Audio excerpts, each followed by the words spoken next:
नमस्कार दोस्तों, मैं तरुण शर्मा फिर हाजिर हूँ कुछ नए विचारों के साथ। क्योंकि हम ये मानते हैं कि हम धार्मिक हैं, हम ईश्वर की आराधना करते हैं, पूजा करते हैं और हम सब एक विश्वास रखते हैं, एक हमारी इच्छा है कि हम सब मुक्त हों। मुक्ति एक शब्द अक्सर सुनने को मिलता है और ये चाहना गाए बगाए सुनने को मिल जाती है कि मुझे मुक्ति चाहिए, इसलिए मैं भक्ति करता हूँ, इसीलिए मैं आराधना करता हूँ, मंदिर जाता हूँ, गुरुद्वारे जाता हूँ, हर पूजा स्थल पर मैं इसी भाव के साथ जाता हूँ कि मुझे इस जीवन के बाद मुक्ति मिल जाए। आज हम यही सोचकर बात करते हैं कि मुक्ति आखिर क्यों और किसे। क्योंकि अगर शाब्दिक इसका मतलब देखें तो मुक्ति का मतलब होता है छुटकारा। और चाहता कौन है? जो या तो बहुत परेशान हो, दुखी हो, तकलीफ में हो, वो छुटकारा चाहता है, या जो बंदा वाकई इस जीवन के अर्थ को समझ गया हो, वो बंधन मुक्त होना चाहता है। अब जब तक ये शरीर में जीवन मौजूद है, इस पहेली को हम तभी तक सुलझा सकते हैं क्योंकि सारा कुछ जो कुछ भी जुड़ा हुआ है वो इस जीवन के साथ जुड़ा है। इस शरीर में रहते हुए हमें समस्याएं उत्पन्न होती हैं, परेशानियां उत्पन्न होती हैं, हम दुखी भी होते हैं तो क्योंकि हमारे साथ बहुत कुछ जुड़ा होता है।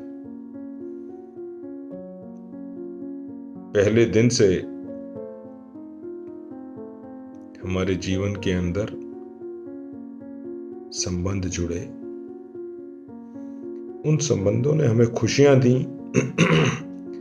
तो हमें परेशानियां भी दी, जिम्मेदारियां भी दी। कहीं हम प्रसन्न हुए और कहीं हम परेशान हुए। अब किसी ने कोई गाड़ी खरीदी और वो गाड़ी ने उसको परेशान करना शुरू कर दिया। वो हर रोज रास्ते में काम पर जाने लगे तो रास्ते में गाड़ी खराब हो जाए, जहां समय पर पहुंचने के लिए ली थी वो काम ना पूरा हो और जेब के पैसे भी लगातार खर्च हो रहे हो, तो वो इंसान परेशान हो जाता है। वो कहता है इससे छुटकारा मिल जाए तो मैं आराम में आ जाऊं, मेरी तकलीफ खत्म हो जाए, मेरा ये खर्चा खत्म हो जाए। तो ये हमारी छोटी छोटी समस्याएं हमें बंधन बांध के रखते हैं। कई दफा ऐसी भी सिचुएशंस होती हैं, ऐसी भी परिस्थितियां बन जाती हैं, ना हम छोड़ सकते हैं ना हम रख सकते हैं। तो ऐसे अवस्था में हम क्या करें? तो हम वहां चाहते हैं कि हमें इससे छुटकारा मिल जाए। कई लोग बीमार हो जाते हैं, दवाइयां खा रहे होते हैं और तकलीफ में होते हैं, दर्द में होता है ये शरीर, तो वो भी कहते हैं ये जीवन परेशानी है, इससे छुटकारा हो जाए तो भला हो जाए मेरा, मैं आराम में आ जाऊं। बहुत सारी चीजें हैं। हमारे बच्चे का कहना नहीं मानते तो हम परेशान हो जाते हैं। कई दफा कुछ संबंध ठीक नहीं होते तो हम कहते भाई इससे तो बेटर है छुटकारा हो जाए। तो हमें ये बंधन कैसे छूटेंगे? क्योंकि गाड़ी सड़क पर चले तो स्पीड ब्रेकर्स भी आते हैं, खड्डे भी आते हैं, जंप भी लगते हैं। पर इसकी वजह से हम गाड़ी चलाना तो छोड़ नहीं देते। कई दफा एक्सीडेंट्स भी हो जाते हैं। पर जब तक मैं उस चीज को एज अ स्पेक्टेटर देख रहा हूं, बजाय के सीन बन जाने के, तो मुझे वो बंधन भी तकलीफ नहीं देते। अब छुटकारा दिलाए कौन? छुटकारा तो वही दिला सकता है जो बंधन मुक्त है, जिसके ऊपर कोई बंधन नहीं है, जो टाइम स्पेस एंड कॉजेशन से, जो कारण से काल से बाहर है। वो हमें इससे छुटकारा दिला सकता है, जिसे हम सत्य कहते हैं, ईश्वर कहते हैं, किसी भी नाम से हम उसको पुकार सकते हैं। उससे हमें छुटकारा मिलता है। अब जो बंधन से मुक्त है उसको चाहिए,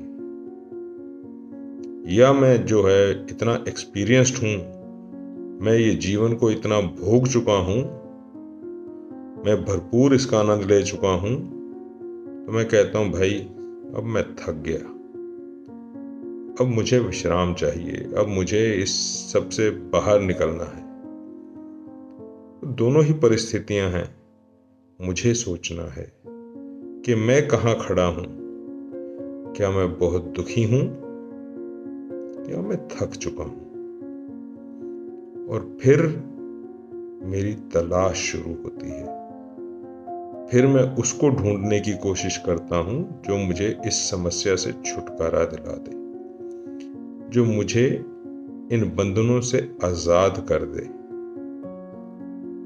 और आजाद होने का मतलब भाग जाना नहीं। इसका ये कतई मतलब नहीं कि मैं दुनिया छोड़कर निकल जाऊं। मुक्ति का मतलब है कि मैं इन सब के रहते हुए भी आनंद में चला जाऊं। मुझे ये बंधन ना लगे, क्योंकि शरीर तो प्रकृति है और प्रकृति के ऊपर प्रभाव है। जो जीवन है इसके ऊपर इस परिस्थितियों का प्रभाव नहीं है। जो ईश्वर है उस पर इन चीजों का प्रभाव नहीं है। अब मुझे इसके लिए, क्योंकि दुनिया काफी कर्म कर रही है, कुछ मेडिटेशन का सहारा लेते हैं, कुछ और उपाय करते हैं, कोई म्यूजिक के साथ जुड़ जाते हैं, कोई नृत्य के साथ जुड़ जाते हैं, पर जो आनंद की अवस्था है, वो जो इसको जान जाता है, जो इस सत्य के साथ जुड़ जाता है, उसको प्राप्त होती है।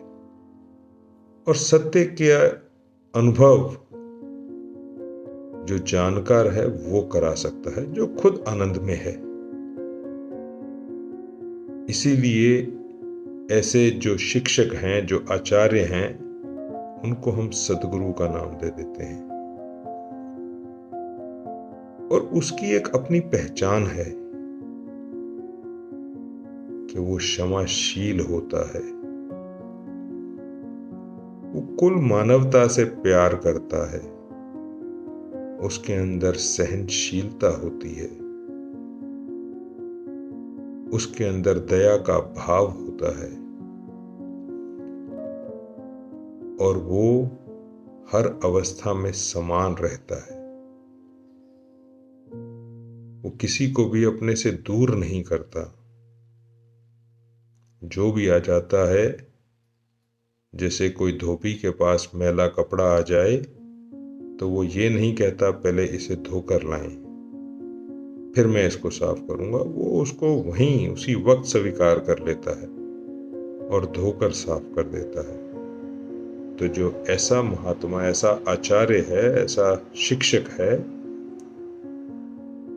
वो भी खुद आनंदित होता है और वो ये जागृति प्रदान कर देता है और हमें जब भी हम किसी ऐसे सज्जन से जुड़ें तो ये जरूर देखें कि क्या वो प्रेम से परिपूर्ण है,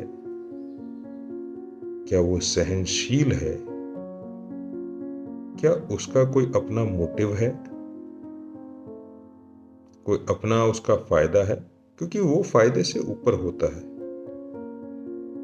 उसमें दया का इतना भाव होता है कि वो सब कुछ सहने को तैयार हो जाता है परोपकार करने के लिए। जब मैं इस अवस्था तक पहुंच जाता हूं तो फिर आनंदित हो जाता हूं, फिर इस ईश्वर के साथ जुड़कर आनंद की प्राप्ति होती है। तो आइए एक बार फिर विचार करें कि मुक्त होने का असल मकसद क्या मैंने सोचा है, क्या मैं वाकई मुक्त होना चाहता हूं? और ये मुक्ति जीते जी प्राप्त की जाती है। अगर आप भी ऐसे चाहवान हैं तो अपने आप का एनालिसिस करिए, सोचिए, और अगर आपको ये बात अच्छी लगती हो, कुछ लगता हो, तो ज़रूर अपने विचार प्रकट करें, सवाल भी कर सकते हैं और मैं कोशिश करूंगा अपनी जानकारी मुताबिक आपके उन सवालों का जवाब भी दे पाऊं।